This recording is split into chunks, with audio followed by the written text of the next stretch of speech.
در قلب اصفهان، جایی که زاینده‌رود نفس می‌کشد، یک پلی ایستاده است که تنها یک گذرگاه ساده نبود، بلکه شاهکاری چند وجهی بود با اسراری که در سنگ‌هایش نهفته بود.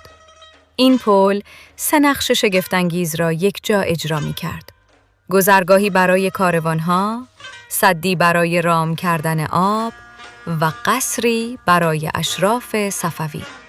معماری که با طبیعت همساز شده بود. اما گوش کنید، طاق‌هایش همچون سازهای سنگی می‌نواختند.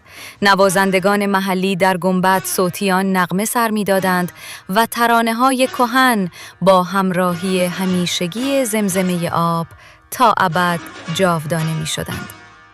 پل خواجو بیش از 4 سده شاهد تاریخ شد.